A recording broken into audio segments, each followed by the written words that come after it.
నమస్కారం గురువుగారు. ఆశీర్వచనం నాయన. గురువుగారు, కొత్త సంవత్సరం 2024 అన్ని రాసుల వాళ్ళకి అసలు వాళ్ళకి ఎలా ఉండబోతోంది? కొంచెం వివరించండి గురువుగారు. శ్రీ మహాగణాధిపతయే నమ. ఐం మహాసరస్వత్యే నమ. శ్రీ లలితాంబికాదేవియే నమ.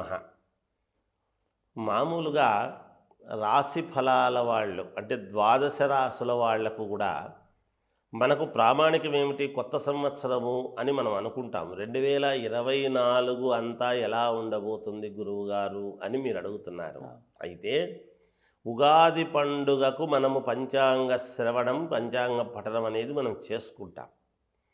అప్పుడు ప్రతి వాళ్లకు కూడా ఆదాయ వ్యయాలు ఏమిటి, రాజపూజ్యత అవమానాలు ఏమిటి, మిగతా పంటల విషయాలు కానీ ఇంకొకటి కానీ రైతాంగానికి ఎలా ఉండబోతుంది ఏమిటి, వ్యాపారస్తులకు ఎలా ఉంటుంది, సినిమా రంగం వాళ్ళకి ఎలా ఉంటుంది, ఉద్యోగస్తుల వాళ్ళకి ఎలా ఉంటుంది, రాజకీయ రంగములో ఉండేటువంటి వాళ్లకు ఎలా ఉండబోతుంది, మరి ముఖ్యంగా పెద్ద పెద్ద వ్యాపారాలు, చిన్న వ్యాపారాల దగ్గర నుంచి ఎదగాలి అని అనుకునేటువంటి ప్రతి వాళ్లకు కూడా ఎలా ఉండబోతుంది అనేటువంటి దాని గురించి కానీ, వివాహము, సంతానము, ఎదుగుదల, కొత్తగా ఉద్యోగాలు రావటము, విదేశాలకు వెళ్ళాలి అనుకునేటువంటి వాళ్లకు, తర్వాత భూముల వలన ఏదైనా తకరారులు ఉండేటువంటి వాళ్లకు, కోర్టు పరమైనటువంటి కేసుల నుండి బయటపడాలి అనుకునేటువంటి వాళ్లకు,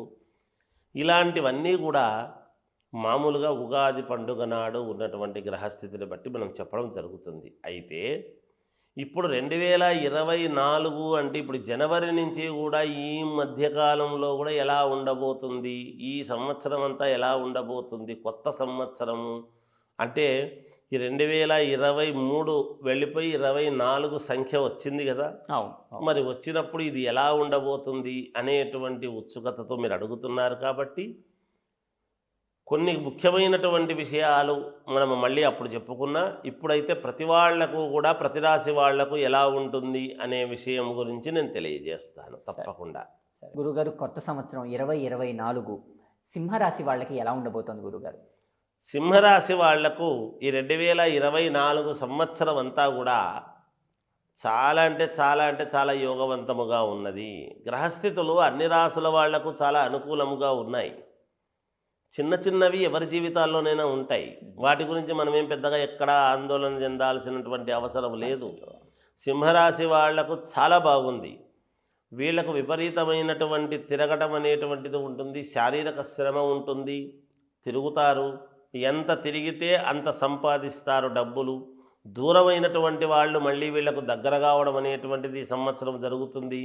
మానసికంగా కించిత్ చిన్నపాటి మనక్లేశం అనేటువంటిది అయిన వాళ్లతో ఉన్నా దాన్ని సర్దుకొని సమన్వయముతో పెద్ద మనస్సుతో ముందుకు వెళ్ళటం అనేటువంటిది వీళ్లకు జరుగుతుంది. వీళ్ళు ఏది చెప్పినా వీళ్ళ మాటకు విలువ పెరుగుతుంది.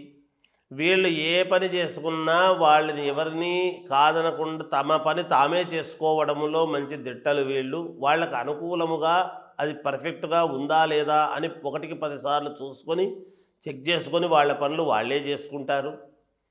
పని మిగతా వాళ్లకు చెప్పినా కూడా వీళ్ళు మళ్ళీ దాన్ని పరిశీలి చేయడం అనేటువంటిది ఉంటుంది. పైన అజమాయిషి చేసి కరెక్ట్గా ఉందా లేదా అని చూసుకునేటువంటి విధానముగా ఉంటుంది.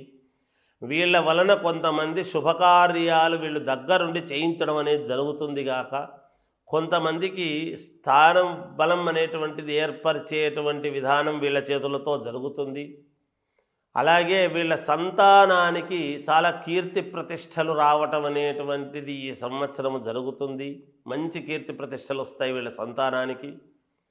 అందరూ ఆదరించేటువంటి విధానముగా ఆదర్శప్రాయముగా ఈ రాశి వాళ్ళు ఉండబోతున్నారు.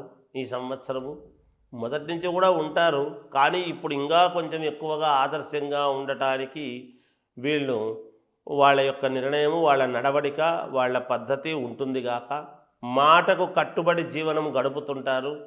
మాట తప్పరు ఎక్కడా కూడా. అందరూ కావాలి అని అనుకునేటువంటి విధానముగా ఉంటుంది వీళ్లకు. దీర్ఘకాలికమైనటువంటి అనారోగ్యముతో బాధపడేటువంటి వాళ్లకు అసలు ఈ సంవత్సరము ఎటువంటి అనారోగ్యం అనేటువంటిది లేకుండా పూర్ణ ఆరోగ్యవంతులై ఉంటారుగాక, ఇబ్బందులు రావు. ఏది ఏమైనా విద్యార్థులకు చాలా అంటే చాలా అనుకూలముగా ఉన్నది. వ్యాపారం చేసుకునేటువంటి వాళ్ళకు అత్యంత అనుకూలముగాను ఉన్నది. రాజకీయాలలో ఉండేటువంటి వాళ్లకు తప్పకుండా పదవీ యోగం అనేటువంటిది ఉన్నది. వ్యక్తిగతమైనటువంటి జాతకాలను ఒక్కసారి పరిశీలన చేసుకొని వాళ్లకు యోగం ఉందా లేదా చూడాలి కదా. సింహరాశి వాళ్ళందరూ రాజకీయాల్లోకి రాలేరు కదా. అసలు రాజకీయ యోగం ఉందా లేదా అనేది వ్యక్తిగతమైనటువంటి జాతకాన్ని ఒక్కసారి పరిశీలన చేసుకొని ముందుకు వెళితే మేలు జరుగుతుంది. మిగతా శుభకార్యాలు జరగటము కానీ, మామూలుగా ఉద్యోగాలు రావాల్సిన వాళ్లకు ఉద్యోగాలు కానీ, ఉద్యోగాల్లో ప్రమోషన్లు రావటానికి కానీ, కోర్టు వివాదాలు ఉండేటువంటి వాళ్లకు సత్వరమే ఈ సంవత్సరం కోర్టు నుంచి జయం కలుగుతుంది కాక వీళ్లకు జయం వస్తుంది. చాలా చక్కగా వివరించారు గురుగారు, ధన్యవాదాలు. అంతు చిక్కని రహస్యాలు, మరెన్నో మనకి తెలియని పురాతన కట్టడాలు, వాటి వెనక దాగిన నిజాలు, పూర్వీకుల ఆచారాలు, మరెన్నో మూఢ విశ్వాసాలు, ఇలా కాలగర్భంలో కలిసిపోతున్న రహస్యాల కొరకు సబ్స్క్రైబ్ చేయండి రహస్యవాణి ఛానల్.